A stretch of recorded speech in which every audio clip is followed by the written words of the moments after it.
Paz a todos vosotros. Feliz sábado para todos los que se puedan unir a en esta transmisión, en esta preciosa mañana de sábado 16 de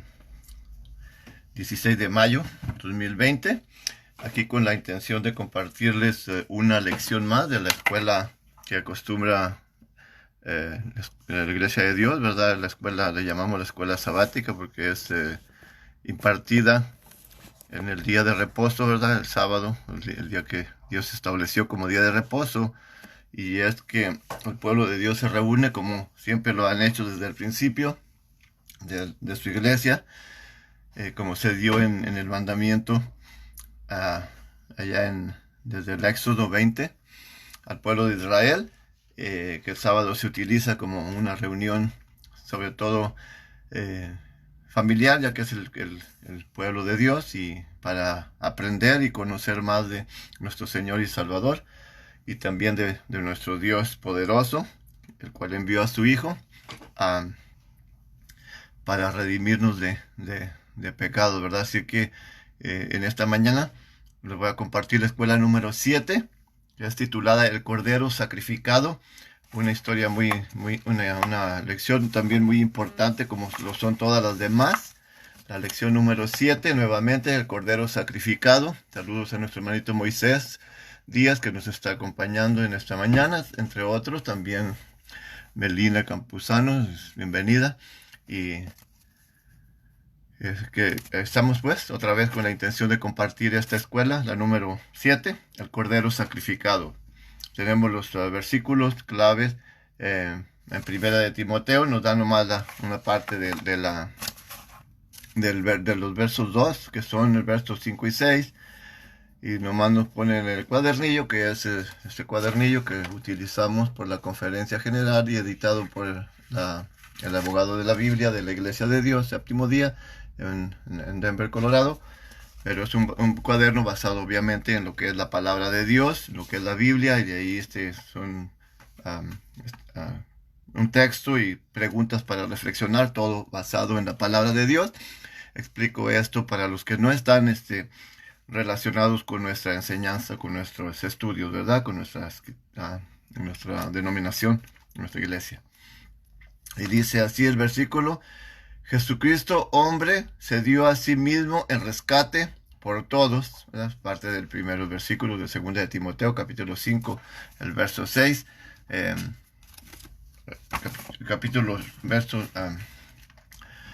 Primero de Timoteo, capítulo 2, es el versículo 5 y 6, y se los voy a leer más específicamente, dice así: Porque hay un Dios, asimismo un mediador entre Dios y los hombres, Jesucristo hombre, el cual se dio a sí mismo en precio de rescate por todos, para testimonio en sus tiempos. Este es el versículo que estamos enfocando. Tenemos aquí otras lecturas asignadas. Marcos capítulo 10, solamente es el versículo 45, donde aquí el Mesías dice que, hablando hacia sí mismo, dice, porque el Hijo del Hombre no vino para ser servido, sino para servir y dar su vida en rescate por muchos. Aquí nos está explicando en un breve versículo, solamente que Él no vino para que le sirviesen a Él, sino que Él vino para servir a los demás, para dar su vida en rescate de muchos, ¿verdad? Así que es lo que nos dice. Ya esa lectura es en Marcos capítulo 10, el verso 45. Es un verso nada más.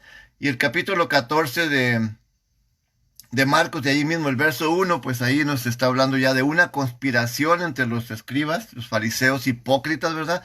Una conspiración de traición y acusaciones falsas contra el Mesías, con la intención de prenderle y ya la intención de matarlo, ¿verdad? Como ya los que conocemos la Escritura sabemos cómo lo hicieron y de qué manera presentaron al último falsos testigos para condenar a nuestro Señor Jesucristo, ¿verdad? Entonces nos está marcando ya el proceso del cumplimiento de la profecía también acerca de la misión de nuestro Señor y Salvador Jesucristo. Ya en el capítulo 1 de Juan, Y eso sí lo vamos a leer, sobre todo porque es una de los versículos de los que em, de las lecturas que nos están proporcionando muy importante y es elemental para nuestro tema. No son muchos versículos, solamente son unos 5 y muy importantes, así que les voy a pedir a los que puedan quedarse, que se queden conmigo, porque siempre he notado que empiezan varios y después se desaparecen, o como aún de la iglesia estamos, como sea, hay muchas transmisiones, están de uno en otro, brincando de un lado a otro, pues cada quien es libre para hacerlo, ¿verdad? Pero también a la vez ni siquiera se van a poder enfocar en un tema porque un hermano va a estar tratando que sea la escuela, explicándole de una manera tal vez un poco diferente o algo, o otros van en otra escuela o otro tema estarán dando ahora. Y es lo que he notado, que andan de un lado a otro, brincando de un sitio de internet a otro y no se concentran en uno. Lo hago por su propia enseñanza, ¿verdad? Por su propia disciplina también, porque esto tiene que ver con disciplina, de enfocarse en una sola cosa, ¿verdad? Pero no es más que una reflexión de su siervo. Entonces tenemos la lectura en el capítulo 1 del Evangelio de Juan, el verso 29 al 34, dice así. Y el siguiente día Juan ve a Yeshua o a Jesús que venía a él y dice: He aquí el Cordero de Dios que quita el pecado del mundo. Este es del que les dije: tras mí viene un varón, el cual es antes de mí, porque era primero que yo. Y yo no le conocía, mas para que fuese manifestado a Israel, por eso vine yo bautizando en agua. Y Juan dio testimonio diciendo: Vi el Espíritu que descendía del cielo como paloma y reposó sobre él. Y no, dice, y reposó sobre él. Y yo no le conocía, mas el que me envió a bautizar con agua, aquel me dijo: sobre quien vieres descender el Espíritu y que reposa sobre él, este es el que bautizará en el Espíritu Santo, el que bautiza en el Espíritu Santo. Y yo le vi y he dado testimonio de que este es el Hijo de Dios. El verso 35 dice: El siguiente día, otra vez, estaba Juan y 2 de sus discípulos, y mirando a Jesús que andaba por ahí, dijo: He aquí el Cordero de Dios. Verso 36. Así que, muy importante, ¿verdad? Acerca de nuestro título, el Cordero sacrificado. Entonces aquí nos está hablando en esta lectura de que ya un profeta que Dios envió en anticipación al Mesías, al anunciar su ministerio, está dando testimonio de que él lo vio y certificó que el que le envió le dijo: ve y bautiza a personas. Inclusive cuando Yeshua fue a que fuera bautizado, tal vez Juan no le conocía, porque dice que Dios le dijo: cuando en el que veas que el Espíritu de Dios desciende sobre él, dice, ese es el que bautizará en el Espíritu. Y él entendió que era el Jesucristo. Por eso dice: he aquí el Cordero de Dios que quita el pecado del mundo. Así que es muy interesante considerar esto, porque quien no quisiese que sus pecados fueran quitados de él, ¿verdad? Siendo que el pecado es el que nos conduce a la muerte segunda. Pero bueno, nuestra lectura que a continuación sería Apocalipsis capítulo 5. Ahí está hablando acerca del Cordero, ya lo presenta como el Cordero que fue inmolado. Ya es presentado. Acá todavía estaba vivo, andaba ahí caminando el Mesías, y Juan lo miró, lo contempló su rostro, y pues, tal vez también lo bautizó, ¿verdad? Y habló con él. Entonces aquí, ya en el Apocalipsis capítulo 5, y vamos a ir del versículo 8 al 12, dice: ya estamos hablando de una profecía ya cumplida. O sea, Cristo ya fue inmolado en este punto, pero las cosas que está hablando aquí, pues algunas todavía están vigentes, y otras se cumplirán, y otras ya se cumplieron. Y cuando hubo tomado el libro, los 4 seres vivientes y los 24 ancianos postráronse delante del Cordero, teniendo cada uno arpas y copas de oro llenas de incienso, que son las oraciones de los santos. y cantaban un nuevo cántico diciendo: digno eres de tomar el libro y de abrir sus sellos, porque fuiste inmolado. Ahí está la clave, porque es digno, porque fue inmolado y nos has redimido. Ahí está otra palabra clave y importantísima. Fue inmolado y por causa de ser inmolado nos redimió para Dios con su sangre de todo linaje y lengua y pueblo y nación. Y nos ha hecho para nuestro Dios, y nos has hecho, perdón, para nuestro Dios reyes y sacerdotes, y reinaremos sobre la tierra. Y miré y oí voz de muchos ángeles alrededor del trono, y de los seres vivientes y de los ancianos, y la multitud de ellos eran millones de millones, que decían en alta voz: el cordero que fue inmolado es digno de tomar el poder y las riquezas y la sabiduría y fortaleza y honra y gloria y alabanza. ¡Wow! ¿Por qué es digno? Precisamente porque Él ya fue inmolado y cumplió esa agenda que Dios le había asignado. Así que aquí estamos viendo las dos lecturas. Vuelvo a hacer énfasis en ellas. Uno ya lo ve Juan el Bautista literalmente caminando, ahí platica con él, lo bautiza, y acá ya en Revelación nos presenta al Cordero como ya sacrificado, inmolado, y el único digno de poder venir y revelarnos lo que es el libro, la palabra de Dios, ya que en aquel tiempo, debido a los sacrificios, era un misterio para aquellos, pero ahorita lo vamos a ir viendo conforme a nuestra lectura. Así que nuevamente les pido que se queden los que se están uniendo, que no se me vayan de sitio en sitio, porque así pues no van a tomar una estructura de lo que estamos estudiando en esta mañana, pues una estructura completa, porque si vamos a andar brinque y brinque de lugar en lugar, pues como les digo, no se nos va a quedar gran cosa de lo que vamos a estudiar. Bien, ahí tenemos las lecturas entonces. Tenemos 4 palabras claves, lo que estamos acostumbrados a las lecturas, ya las sabemos acá en Estados Unidos. La palabra clave dice librar, rescate, sangre, destruir. Interesante, ¿verdad? Medite en esto. Vamos a ir, como es costumbre, leyendo los párrafos y dando, si es preciso, una breve explicación de ellos. Un café.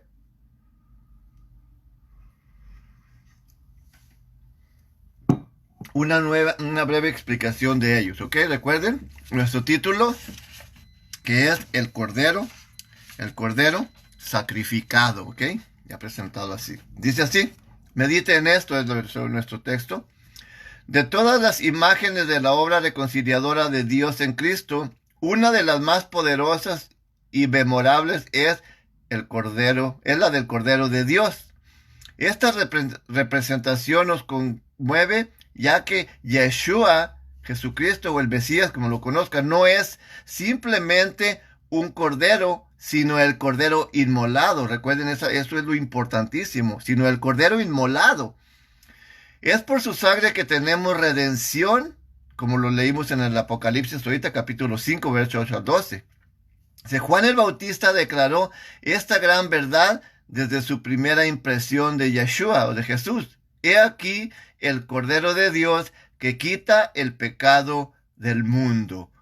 Juan 1:29 es lo que estamos mirando en este punto, ¿verdad?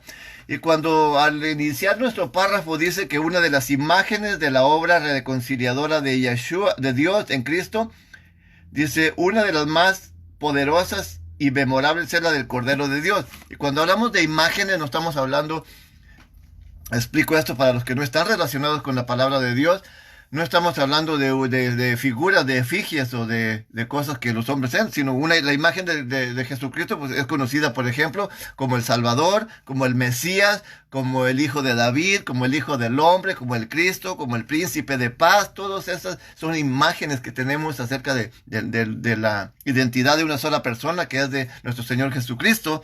Pero aquí enfoca que de todas estas, porque nos puede llamar como príncipe, lo puede llamar como príncipe de paz, como el Salvador, como el reconciliador, Pero si no se cumple la del Cordero de Dios y ya sacrificado, pues entonces no se cumplen las demás, ¿verdad? Entonces por eso resalta que una de las imágenes más importantes es precisamente la del Cordero de Dios, porque es a través de esa imagen de la cual Dios realizará, ejecutará entonces su poder sobre el pecado y sobre la muerte, como lo vamos a ir viendo, y las demás imágenes se cumplirán, ¿ok? El segundo párrafo dice: esta metáfora es provocativa debido a que es sacrificial y sustitutiva. Muy importantísimo, sacrificial y sustitutiva. Nos hace recordar el sistema de sacrificios del Antiguo Testamento como algo completo. Sin embargo, un cordero sacrificado evoca especialmente la experiencia del rescate de Israel y su redentor en la Pascua y el Éxodo. En esta historia aprendemos algo contraintuitivo. Por medio de la sangre de un cordero inocente, el poder de Dios se desató para liberar a su pueblo y destruir las cadenas que lo mantenían cautivo. ¿Ok? Muy importante. Muy importante. Aquí nos está diciendo, pues, que esta metáfora, dice, es provocativa debido a que es sacrificial y sustitutiva. Sacrificial, ¿por qué razón? Porque se llevó a cabo un sacrificio literalmente. Sustitutiva, pues está sustituyendo a lo que éramos, pues en este caso nosotros, que seríamos los que teníamos que llevar en nuestro cuerpo la muerte segunda y los clavos de la cruz en nuestras manos y en nuestros pies, como lo fue, o la ira de Dios sobre nosotros simplemente, ¿verdad? Dice, nos hace recordar el sistema de sacrificios del Antiguo Testamento como algo completo, ¿ok?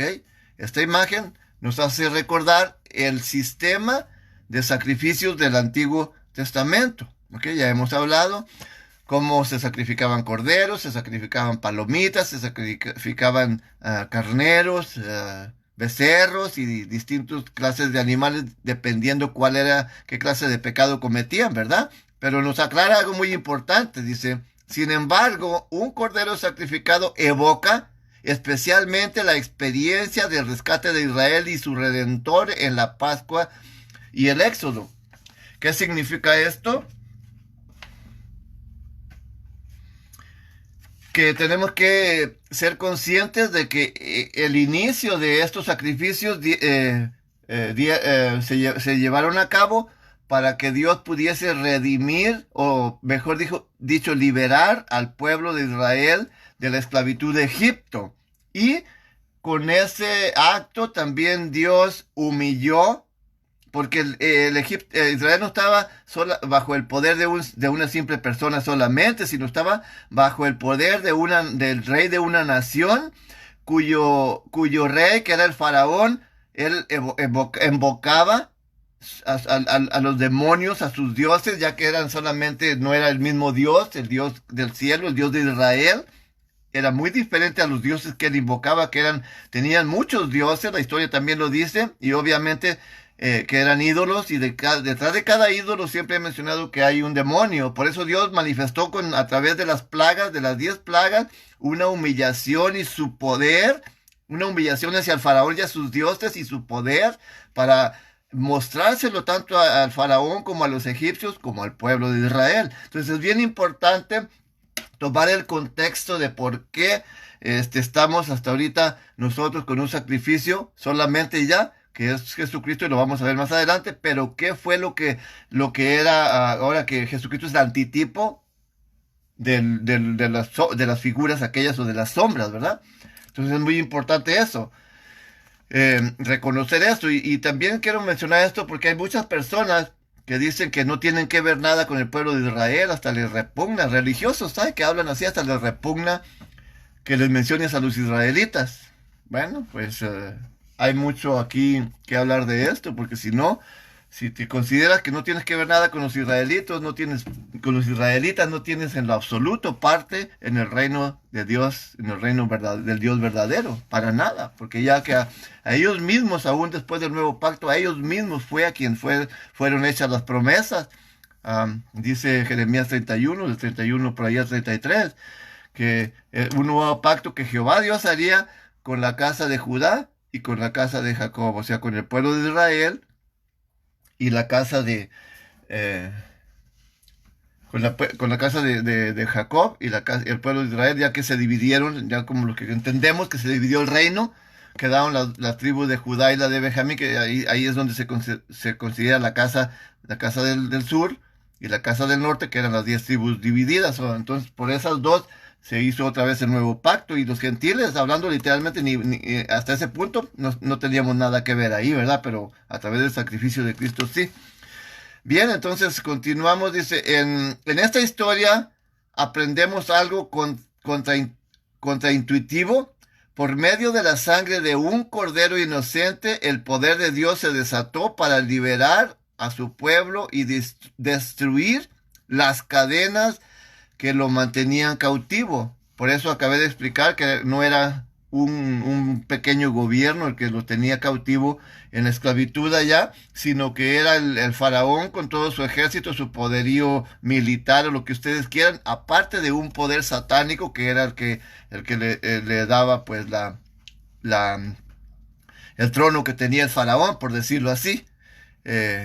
Dioses y dioses pues ídolos, pues, y vuelvo a enfatizar que son simplemente obras del adversario, obras del enemigo, ¿verdad?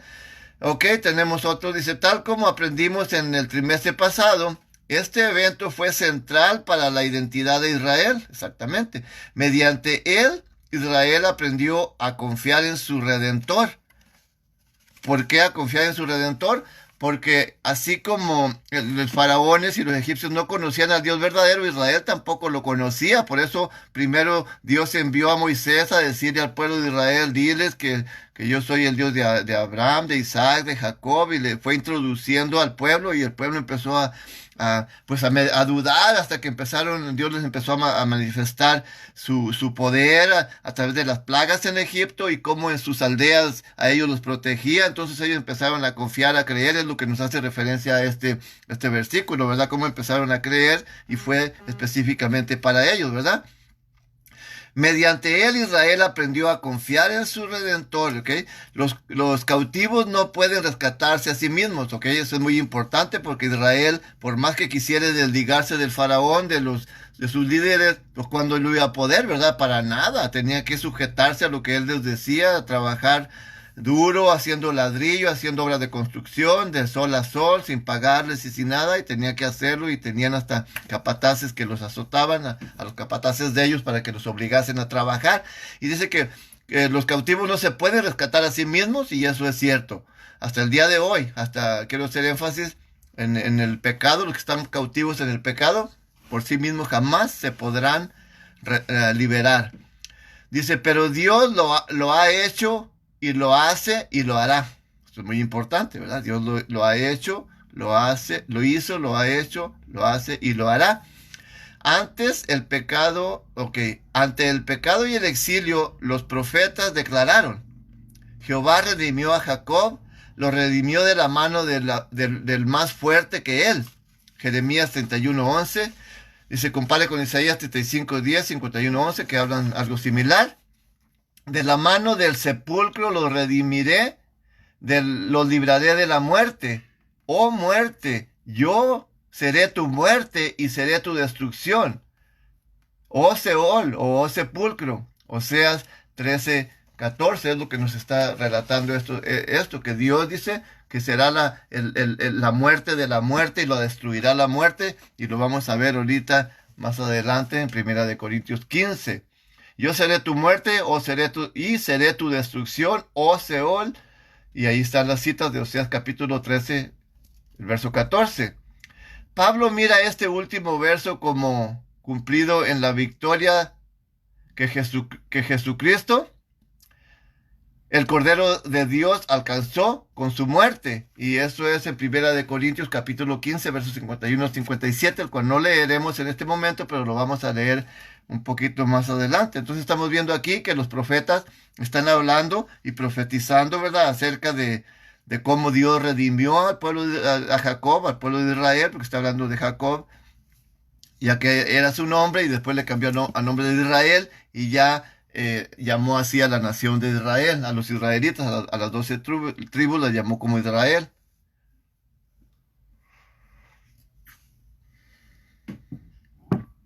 Ok, entonces esto es muy importante. Esta es una manera importante de entender lo que Dios ha hecho en Cristo y cómo lo ha hecho. La cruz es victoria, o sea, yo diría el significado, ¿verdad? El sacrificio de Cristo en la cruz es victoria sobre el enemigo. No quiero mencionar la cruz porque de por sí muchos ahí tienen cruces por todos lados, ¿verdad? Y hay un himno que dice en el Monte Calvario, que muchos dicen que hoy yo siempre amaré esa cruz. No, nosotros no amamos ninguna cruz, nosotros amamos al que fue sacrificado ahí, porque la cruz ahí la tiene todo el mundo, el catolicismo sobre todo. Y esa cruz pues simplemente es un símbolo de muerte. Pues no es apropiado. Nosotros simplemente decimos el significado. El significado del sacrificio en la cruz es victoria sobre el enemigo. O sea, el sacrificio de Cristo en la cruz es victoria sobre el enemigo, liberación de y destrucción de su poder que sostiene en cautividad. O sea, el sacrificio de Cristo en la cruz, ese es poder y liberación y destrucción del poder de ese enemigo que tiene cautiva a la humanidad, que es el adversario. Si no es solamente vencido, sino destruido. Entonces, muy importante. Todo esto está presente en las simples palabras de Yeshua antes de iniciar una nueva Pascua como el Cordero de Dios. Porque el Hijo del Hombre no vino para ser servido, sino para servir y para dar su vida en rescate por muchos. Marcos capítulo 10, verso 45, es lo que les manifestaba anteriormente, ¿verdad? Entonces aquí nos va llevando nos fue acercando se profetizó acerca del Mesías, después vino el Mesías, se presentó, Juan el Bautista lo bautizó, estuvo en su ministerio, después fue ejecutado y a causa de esa ejecución, pues el diablo, ¿verdad? Dice que es no solamente vencido, sino aún será destruido. Entonces, muy importante cuando... Ok, ¿dónde nos quedamos? Porque el Hijo del Hombre no vino para ser servido, sino para servir y para dar su vida en rescate por muchos. Y Cristo era el representante de Dios, por decirlo de esta manera, que vino, o Dios se manifestó a través de él. Dice que el Dios es la figura, la imagen del Dios invisible. Dios le hizo cuerpo a Cristo para manifestarse a través de él. Y él vino para servir. Y los que ahora se hacen llamar, quiero hacer un paréntesis breve para poner el contexto, porque es importante. Lo que se hacen llamar representantes de Dios en la tierra, ahora ellos no vienen a servir, ellos vienen a que les sirvan, a que les cuiden, a que les limen los callos y a que les lleven en una limusina blindada con no sé cuántos helicópteros en el aire y 2,000 policías protegiéndolos, llevándolos a los mejores hoteles, a los mejores restaurantes, etcétera, etcétera, etcétera, ¿verdad? Entonces eso es un contraste por total de lo que es en realidad venir a servir a los demás, y lo ha demostrado nuestro Señor y Salvador Jesucristo, que Él jamás anduvo con guaruras, y si lo acompañaban los apóstoles era porque era el ministerio que Él les estaba instruyendo, los discípulos que Él escogió, y no para que lo cuidaran, sino para que instruirlos en su palabra, en su ministerio y comisionarlos, como ya lo hemos visto, ¿verdad? Entonces nos quedamos en... vamos a ir con el siguiente párrafo. Dice, este dulce himno expresa el rescate. ¿Ustedes recuerdan? Que si quieren ser salvos de toda maldad, tan solo hay poder. El poder en Jesús, ¿verdad? Entonces es lo que nos está diciendo este himno, que quieres ser salvo de toda maldad, pues tan solo hay poder en Jesús. ¿Quieres vencer toda cruel tentación? Tan solo hay poder en Jesús. Hay poder en Jesús, en la sangre que Él vertió. Ahí está toda la clave, porque la sangre de Cristo tiene poder para redimir de todo pecado, tiene poder para salvación, es el poder de Dios, aún manifestado en la sangre no redentora, sino de aquel cordero, literalmente en el pueblo de Israel. Aún aquella sangre, porque dice la Escritura que era una protección para el pueblo de Israel, para el pueblo de Dios, y no digo que no haya estado incluido algún egipcio que también haya escuchado el mensaje de Dios a través del sacrificio, y todo aquel que puso la sangre de ese cordero en los dinteles de las puertas, y lo vamos a ver en las preguntas más adelante, fue rescatado de la muerte, de la destrucción de los primogénitos. O sea, si aquella sangre de aquel cordero literalmente, que era una figura, solamente era para señal de protección, ahora imaginemos en la preciosa y hermosa sangre redentora de nuestro Señor y Salvador, y nosotros que hemos sido redimidos, rescatados de esa muerte segunda, de esa maldad, de ese pecado, somos testigos del poder que tiene esa sangre redentora. Y bien dice un amigo que no sé si todavía nos está mirando, yo Guerrero, dice, la sangre de Cristo tiene poder. Claro que tiene poder, gloria a Dios, aleluya, porque sí la tiene, y la tiene, que destruya, nos libera del enemigo, y con su palabra, con su poder, también será totalmente destruido cuando venga su tiempo. Así que saludo nuevamente a todos los que nos están acompañando. Bien. Dice, por la sangre que él vertió, dice, cuando el inmaculado Cordero de Dios fue entregado a las tinieblas para ser sacrificado, ya ve que las tinieblas era la gente malvada y perversa, el imperio romano, y de aquellos que lo entregaron por envidia y total celos y todo, ¿verdad? Entonces fue entregado a las tinieblas para ser sacrificado. Dice, ok, otra vez, cuando el inmaculado Cordero de Dios fue entregado a las tinieblas para ser sacrificado, estamos hablando de Cristo, su sangre de vida desató un poder que venció a los enemigos. Y es totalmente cierto, ¿verdad? Su sangre de vida desató un poder que venció a los enemigos. El Nuevo Testamento recobra el victorioso poder del Cordero sacrificado. Y dice así, Él nos librará de tan gran muerte. Segunda de Corintios 1:10. Esto es lo que nos está hablando, que nos relata el Nuevo Testamento. Dice, celebra el victorioso poder del Cordero sacrificado. Él nos librará de tan grande muerte. Segunda de Corintios 1:10.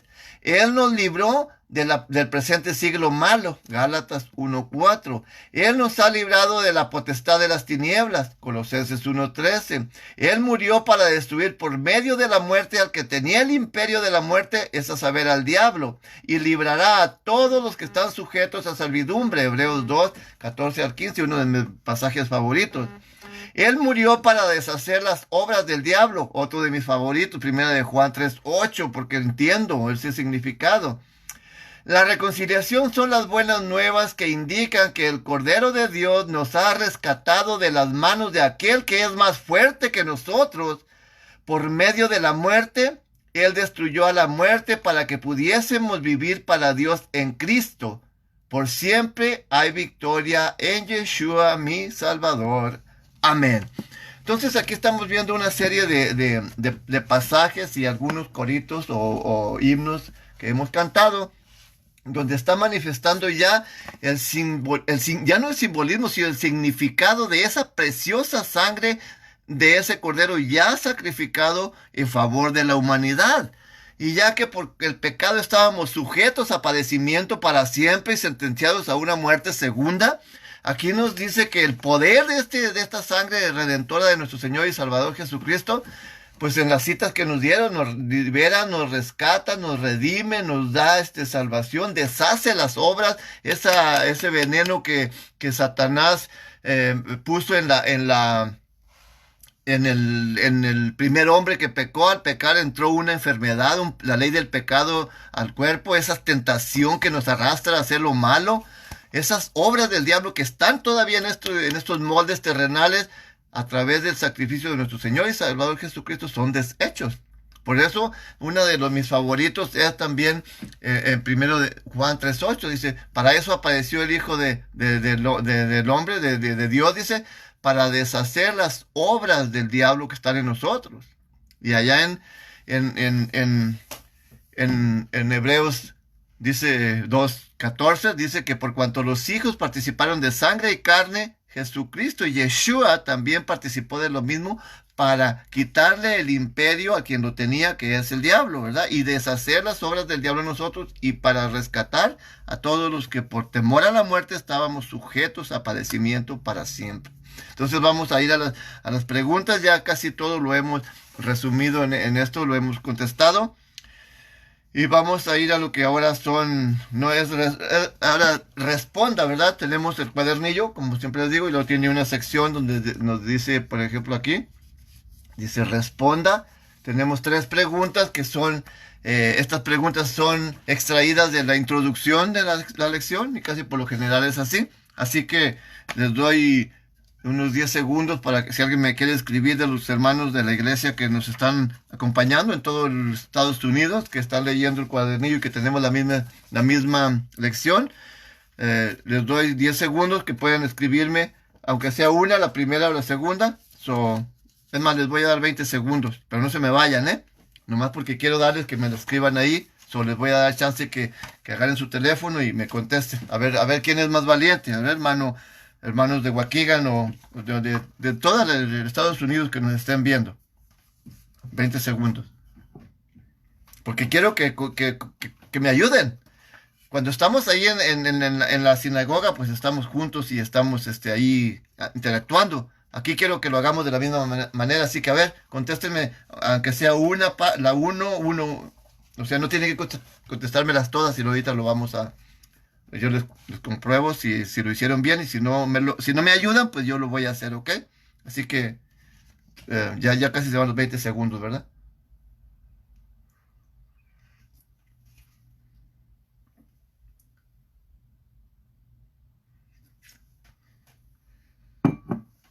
¿No hubo ningún valiente?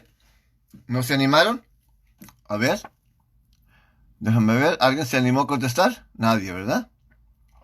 Ni Moisés Díaz, ni Melanie Campuzano, ni Nería Sicona, ni Moisés Díaz.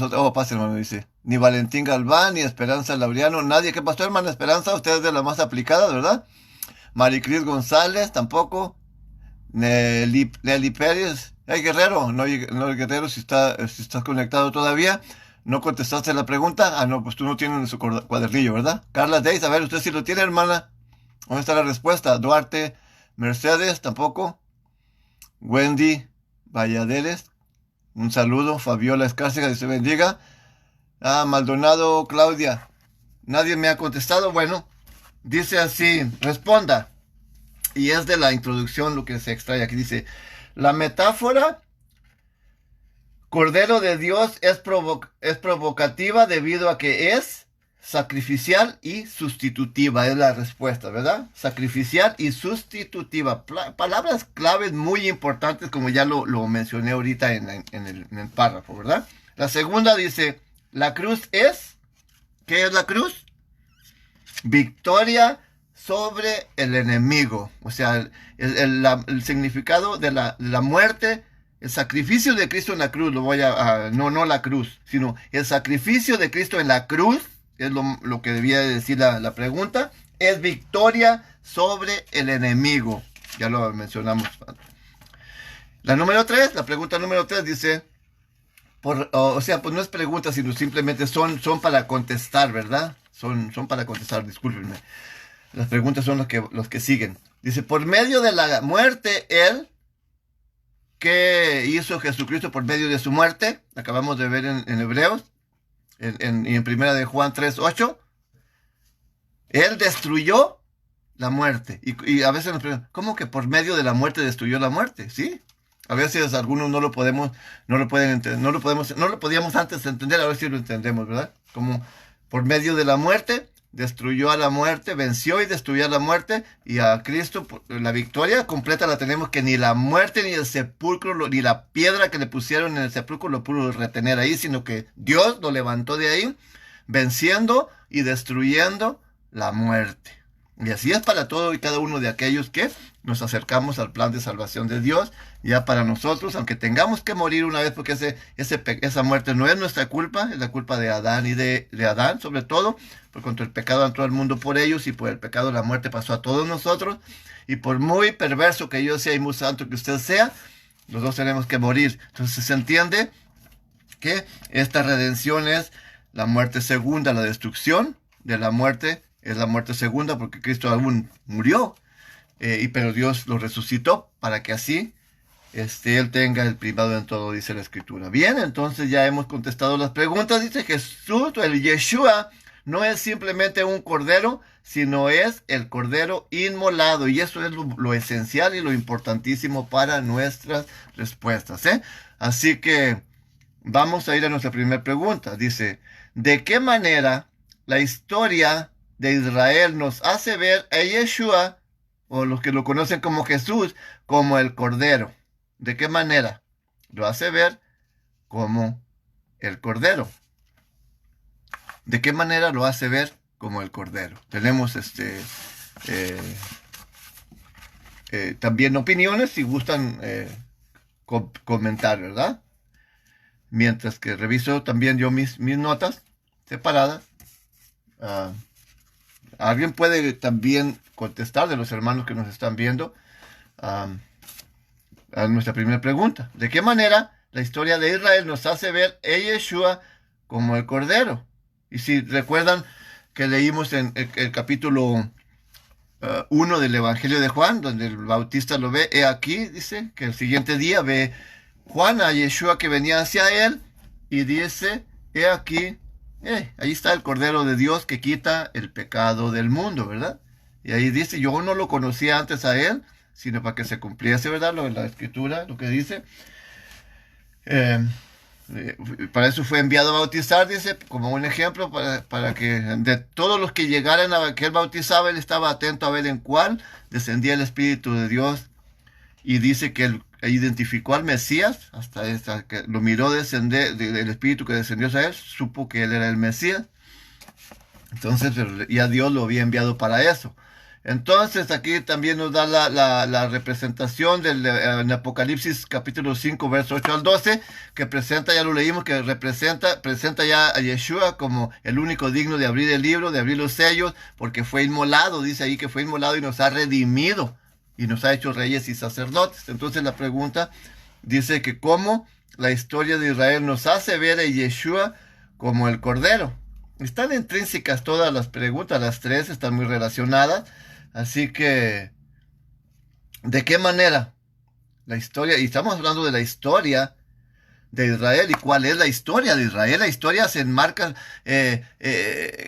como mencioné anteriormente, desde el Éxodo, en el capítulo 12, donde Dios ordenó que sacrificasen un cordero por familia y pusiesen la sangre en los dientes. Ya conocemos lo que significa todo eso. Entonces, todas esas historias, la respuesta la tenemos que extraer de esos tiempos, desde esos puntos.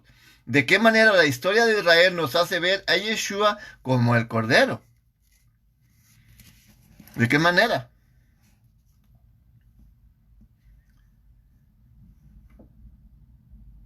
¿Qué podemos visualizar, por ejemplo, en estas imágenes que nos está presentando aquí Juan el Bautista? Sabemos que Jesucristo no es un borrego, ¿verdad? No es un cordero literalmente, un animalito. Entonces, ¿cuál es nuestra visualización acerca de esas imágenes que nos presenta? Como he aquí el Cordero de Dios que quita el pecado del mundo. ¿Qué es lo que viene a nuestra mente? Nos viene a Egipto. ¿Y qué fue lo que sucedió? Que ellos cumplieron el mandato de Dios, sobre todo fueron obedientes al mandato de Dios de hacer exactamente como Dios lo exigía en aquel tiempo. El cordero no tenía que ser cualquier cordero solamente, ni pudiera ser una vaca, un becerro, un toro, un buey o una gallina. No, era un cordero de 1 año de edad, sin mancha, sin defecto, separado el día 10 y sacrificado el día 14, todo al pie de la letra. Entonces, cuando nos vienen esas imágenes a nuestra mente de aquel cordero literalmente, siendo que era una sombra solamente, una figura, y Cristo se presenta como un antitipo, ahora ya nos viene a la mente su institución de la cena, su oración en el Getsemaní, su arresto por parte de los soldados romanos con complicidad de Judas, su llevada a Caifás, a Anás, para allá, para acá, Pilato, su maltrato, su golpe, su bofeteo, su corona de espinas, su sus clavos en sus manos y en sus pies. O sea, nos vienen esas imágenes. O sea, esta vez me estoy adelantando a lo ya crucificado por Cristo, pero si vamos al Éxodo, tenemos que tomar el contexto de allá, ¿verdad? Porque es imposible que la terminología, por decirlo así, ¿verdad? Eh, tenga significado si no vamos a incluir lo que viene, el origen, o sea, ponerlo en contexto de dónde viene. No tendría ningún significado para la gente que quiera buscar el plan de salvación si no incluye, o sea, no estoy hablando de que se tenga que realizar sacrificios, sino que no incluye la historia de dónde viene, a quién fue hecha y todo lo que se llevó a cabo en aquel lugar. Entonces, revisando mi lectura, y por eso quiero esclarecer otra vez que muchos dicen que ellos no tienen que ver nada con el pueblo de Israel, pero si no vinculan, ya lo expliqué lo que dice Jeremías 31, lo que es el nuevo pacto, habla que Dios hizo un nuevo pacto con la casa de Israel y con la casa de Judá, con las dos casas, y siguen siendo el mismo pueblo. Los gentiles aquí hasta ese punto no están incluidos, hasta antes de que se realizara, hasta después que ya se realizó el sacrificio ya de nuestro Señor y Salvador Jesucristo, entonces sí, se incluye ya a todos, pero sigue siendo exclusivo hasta este punto para el pueblo de Israel cuando se hizo el nuevo pacto con ellos, ¿verdad? Entonces, ¿qué es lo que podemos visualizar ahí? Cordero sacrificado, o sea, ¿de qué manera la historia de Israel nos hace ver a Yeshua como el cordero? ¿Sí? Diciendo que aquella era un cordero literal, un animalito que se sacrificaban. Es más, a diario se realizaban sacrificios por los pecados de la humanidad después de que ya salieron de Egipto, a diario. Pero en aquel caso fue un solo cordero. Entonces, ahora, ¿de qué manera la historia de Israel nos hace ver a Jesús como el Cordero, dice? Como el Cordero. ¿De qué manera? Bien. Tenemos la segunda, no sé si... No veo ningún comentario de nadie todavía por ahí. A lo mejor ya se fueron. Vamos a ir a la segunda pregunta. Entonces lo vemos como tipificado en el Antiguo Testamento, la historia de Israel, ¿verdad? Lo vemos como tipificado por animalitos y sustituyéndolo a él, y ahora él es la realidad, ¿verdad? Dice la segunda, ¿cómo los profetas nos hacen ver a Yeshua como un rescate? ¿Cómo los profetas nos hacen ver a Yeshua como un rescate? Es la pregunta.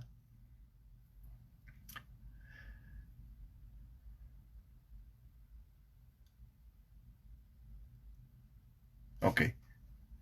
Dice, en Primera de Corintios, ya para los que están todavía, en Segunda de Corintios, perdón, 5:7, ahí ya nos presenta esto importante, ¿verdad? O sea, ya no tenemos aquella historia era un ritual que Dios le impuso al pueblo de Israel para su peregrinaje, por ejemplo, en el desierto y aún su estancia en la nación de Israel. Donde tenía que sacrificar animalitos, donde se les perdonaban los pecados, donde pues se les cubrían los pecados, porque aún no sé si se perdonaba, pero no se redimía el pecado, sino que se cubría solamente. Ya aquí, en aquella Pascua, pues tenía que hacer el cordero, sacrificar un cordero de 1 año de edad, sin mancha, sin defecto, separado de las ovejas o de las cabras, decía, y presentado el día 14 de Nisan, y lo sacrificaban, se entiende que aproximadamente entre 3 y 6 de la tarde, el 14 de Nisan. Ahora, y tenía que ser acompañado, ese cordero tenía que ser asado como en las brasas, tenía que ser asado, no era en caldo ni hecho chuletas o algo, sino que era asado en la lumbre, en el fuego, en las brasas, y lo tenían que comer acompañado con hierbas amargas y con panes sin levadura y con hierbas amargas. Era el ritual que Dios les había ordenado. Esa era la Pascua, y la comían en el día 15 de Nisan, que era al caer la tarde de la parte oscura. Y dice el verso 5, el verso segunda de Corintios 5, el 7. Segunda de Corintios, creo que ya perdí la cita. Dice que porque nuestra Pascua es de Yeshua ahora.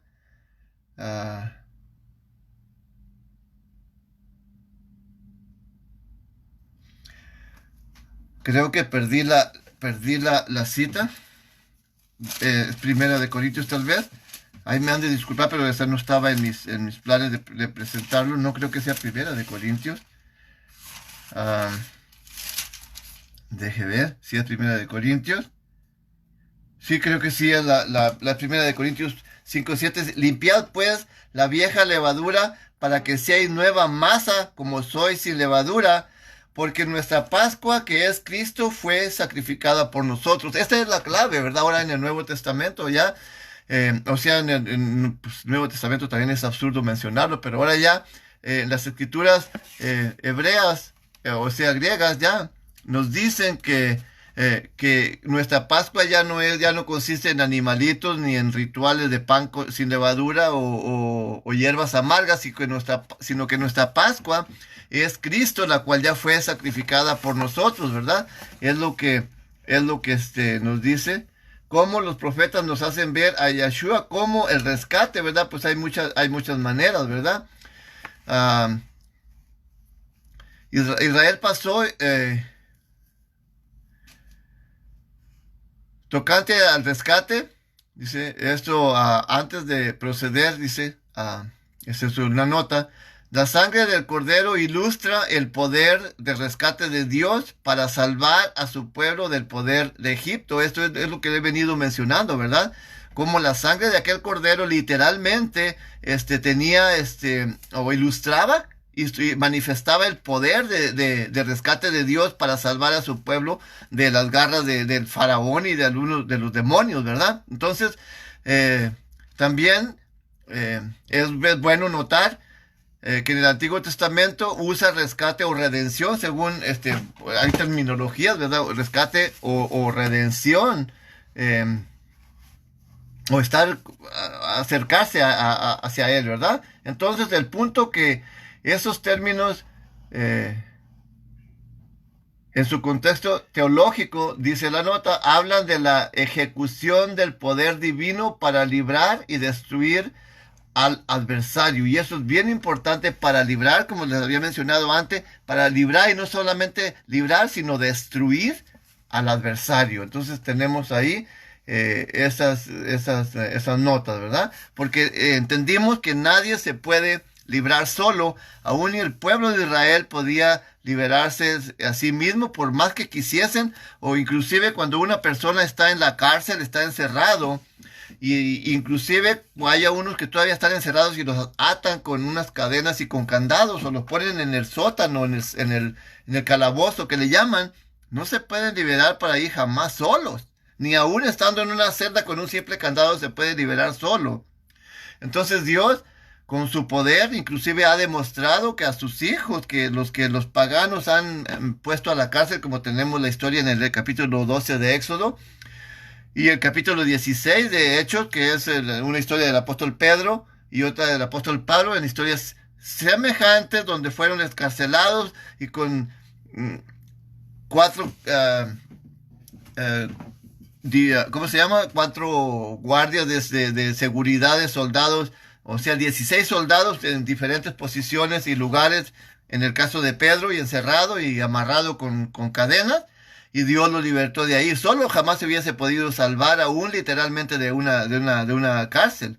El apóstol Pablo también y Silas estaban encerrados, los metieron en Filipo, los metieron a la cárcel y los metieron hasta el sótano y los pusieron cadenas y los amarraron con candados.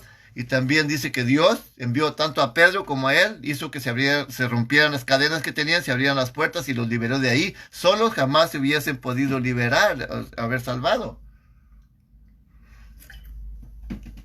Entonces aquí estamos viendo de la manera en que Dios, con el poder de su Espíritu, con el poder de la sangre redentora de nuestro Señor y Jesucristo, Él nos puede liberar a las personas.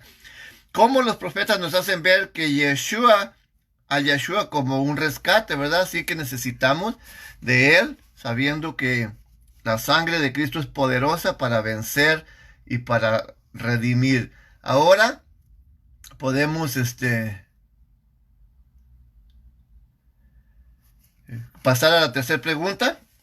Si hemos visto, ¿verdad? Ya explicamos brevemente que Él es nuestra Pascua, que Él es todo, en Él cumple todos los requisitos, y allá dice que se ordenaba un cordero o un sacrificio de animalitos, y aún así era protector. Ahora dice que ha sido un sacrificio más extraordinario, más excelente, el sacrificio de Cristo por el cual Dios lo levantó de los muertos. Dice que ahora está como sumo sacerdote porque penetró el mismo cielo, el santuario celestial ya, y Él está a su diestra de Dios intercediendo por nosotros. Así que vamos a ir a la tercera pregunta. Dice, ¿qué es lo que las epístolas dicen acerca del poder victorioso de la sangre de Cristo? ¿Qué es lo que las epístolas, ahora ya los relatos, miramos una figura de una profecía, que vendría el Cordero, que vendría Cristo, nacería de una joven, que vendría de diminutos de pecados, que nacería, que crecería, que padecería, que moriría y que Dios lo levantaría de los muertos en remisión de nuestros pecados, ¿verdad? Es lo que se veía allá. Ya literalmente a su tiempo Juan vio aquel Mesías, literalmente lo miró, que anduvo por ahí, pues no lo vio. No miró el sacrificio de Cristo porque aparentemente murió primero el Bautista que Cristo, porque al Bautista lo mató Herodes, porque lo estaba desenmascarando. Entonces, el Bautista ya ve a Cristo, lo ve que anda ahí, dice aquí el Cordero de Dios, es la imagen que tenemos, y luego ya después Cristo muere y Dios lo levanta de entre los muertos y lo pone en su diestra. Aquí es lo que nos dice, ¿qué es lo que las epístolas, los relatos ahora dicen acerca del poder victorioso de la sangre de Cristo, ¿verdad? Entonces la victoria de Yeshua en la cruz no solo nos libera de la muerte, del mal y de las tinieblas, sino también los destruye, como ya lo mencioné anteriormente, así mismo junto con el maligno y sus obras. Para eso vino, para deshacer las obras del diablo en nosotros. Entonces, muy importante, ¿qué es lo que las epístolas dicen acerca del poder victorioso de la sangre de Cristo? ¿Qué es lo que dicen? Y quiero para esto llevarlos a 1 Corintios capítulo 15 como una de nuestras lecturas finales, para ver qué es lo que dicen acerca del sacrificio, del poder victorioso de la sangre de nuestro Señor y Salvador Jesucristo. Y dice así, voy a leer del versículo, por ejemplo, del versículo 53. Pues, y entendiendo esto, ¿verdad? Que la sangre de Cristo nos redime, nos limpia, nos lava de todo, nos redime de pecado, nos limpia de pecado, nos lava, nos reconcilia con Dios, nos hace tantas cosas. O sea, hay muchísimo que hablar acerca del poder de la sangre de Cristo. De hecho, pues yo tengo un tema donde incluyo muchos versículos, porque dice que si andamos en luz como Él está en luz, la sangre de Cristo nos redime de todo pecado. Dice, Cristo nos ha comprado con su sangre, nos ha lavado con su sangre, nos ha redimido con su sangre, nos ha hecho reyes y sacerdotes a través de la sangre, a lo que estábamos lejos, nos ha acercado, ha unido a los dos pueblos que estaban separados. O sea, tantas cosas que hay que hablar de esto. Y luego, como final de haber aceptado a ese sacrificio que Dios proporcionó para nosotros en la cruz, y entendiendo que no podremos, que esta carne, este cuerpo terrenal, si seguimos llevándonos por los deseos de la carne, no podemos no puede heredar la vida eterna. Nos dice así el apóstol Pablo que si morimos haciendo la voluntad de Dios, como dice que muere bienaventurado y santo, no dice, sí dice el Espíritu, porque los que han muerto descansan de sus obras, descansan de sus cuerpos, pero sus obras siguen. Esto es a saber que cuando Jesucristo regrese nos levantará del polvo de la tierra y nos dará un cuerpo transformado. Y es lo que dice aquí, 1 Corintios capítulo 15, verso verso 53, dice, porque es necesario que esto corruptible sea vestido de incorrupción y esto mortal sea vestido de inmortalidad. Y cuando esto corruptible fuese vestido de incorrupción y esto mortal fuese vestido de inmortalidad, entonces se efectuará la palabra que está escrita. Sorbida es la muerte en victoria. ¿Dónde está, oh muerte, tu aguijón? ¿Dónde, oh sepulcro, tu victoria? Ya que el aguijón de la muerte es el pecado y la potencia del pecado la ley.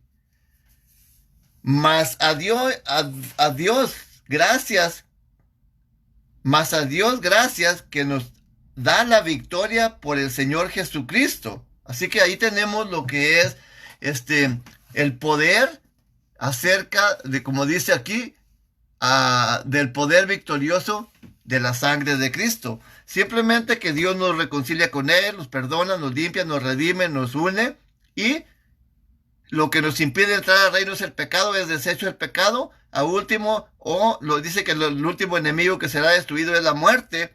Pues dice, oh muerte, dice, ¿dónde está tu aguijón? Quiero leer este versículo último, dice,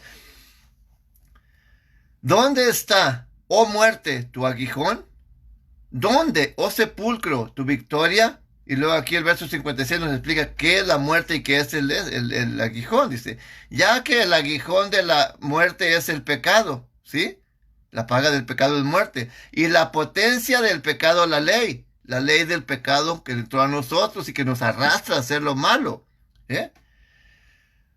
Mas doy gracias a Dios, dice, mas a Dios gracias que nos da la victoria por el Señor Jesucristo, nuestro Señor Jesucristo.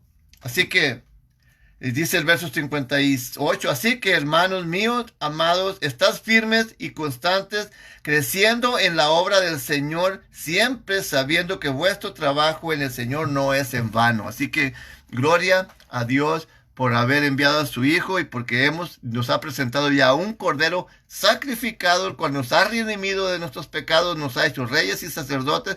Y si en este tiempo de una manera, pues no simbólica, sino el que predica su palabra es considerado como un sacerdote ante los ojos de Dios, el que predica su palabra de verdad, ¿verdad? Porque también el enemigo tiene reyes y sacerdotes, los que hablan mentira, pero en este caso estamos hablando de quien está cumpliendo la voluntad de Dios, hablando conforme a la palabra de Dios, y dice que Dios nos ha hecho reyes y sacerdotes para que estemos en su ministerio y que nuestro trabajo no es en vano. Y todo esto es hecho a través de ese sacrificio de la sangre redentora de nuestro Señor y Salvador Jesucristo. Así que terminamos con la última frase, la palabra dice lo que es la parte final. Dice, usando las 4 palabras clave, resuma la lección, ¿verdad? Pues yo simplemente puedo resumir la lección en esto que acabamos de leer en 1 de Corintios, pero también quiero incluir, ya lo leímos, 1 de Corintios, también quiero incluir precisamente Hebreos. Para resumir la lección, yo utilicé 1 de Corintios 15, los versículos que acabamos de leer, 53 a 56, y sobre todo quiero resumirlo en Hebreos capítulo 2, versos 14 y 15.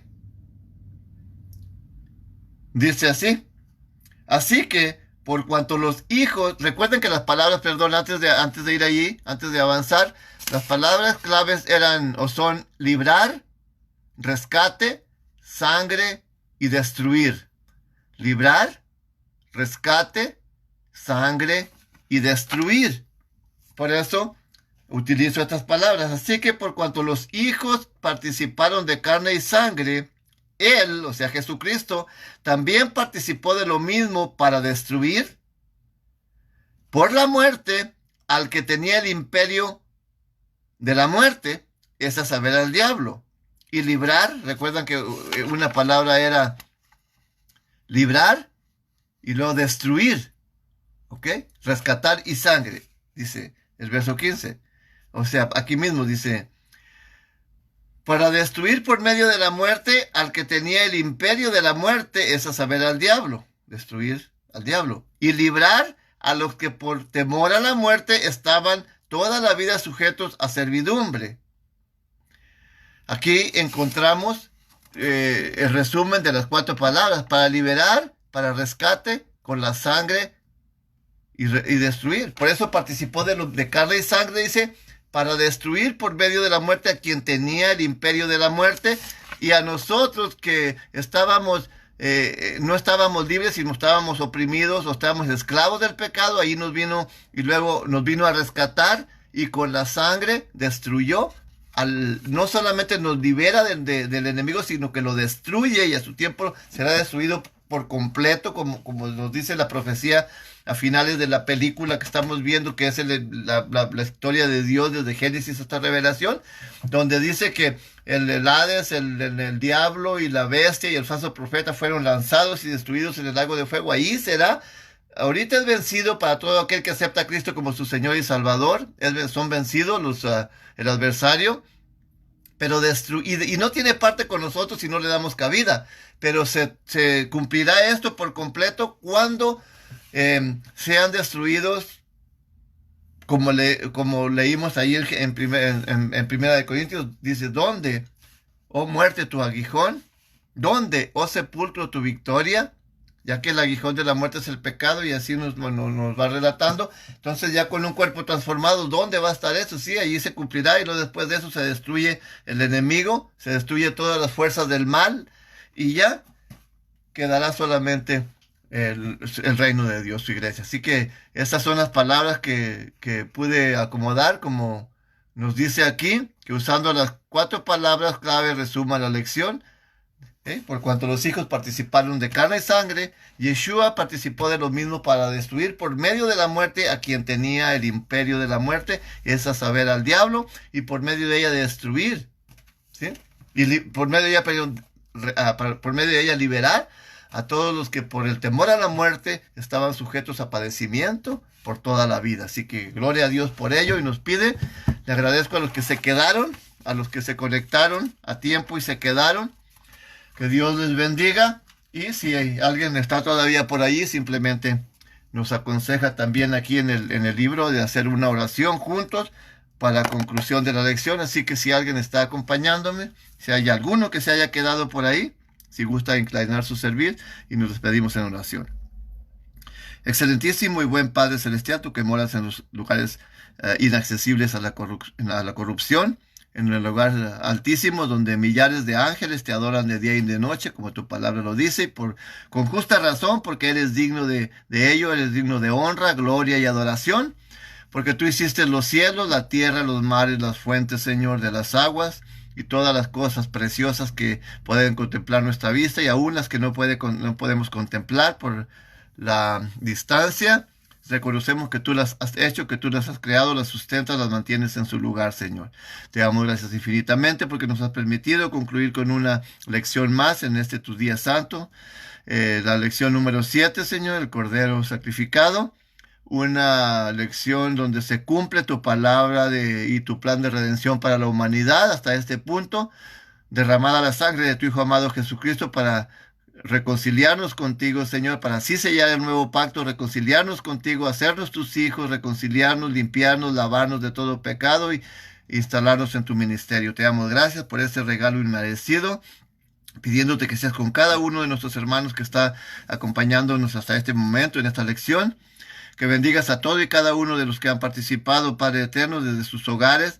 Que bendigas a todos aquellos que se encuentran enfermos, Señor. Te pido por nuestros hermanos Díaz en Waukegan, que tenemos algunos enfermos a causa de esta epidemia, de esta pandemia que ha estado surgiendo, que seas con cada uno de ellos, sobre todo sobre nuestra hermanita Eloida, que se encuentra grave desde hace unas 2 semanas, Señor, en condición crítica. Te pedimos por ella, y concluimos así esta lección dándote gracias en el precioso y glorioso nombre de tu Hijo amado, Yeshua Mashiach, el único digno de invocar tu nombre por ser obediente hasta la muerte y muerte de cruz. Por esa razón lo levantaste de entre los muertos, lo tienes a tu diestra para que toda rodilla se doble ante él y para que toda lengua confiese que Yeshua es el Señor, Señor.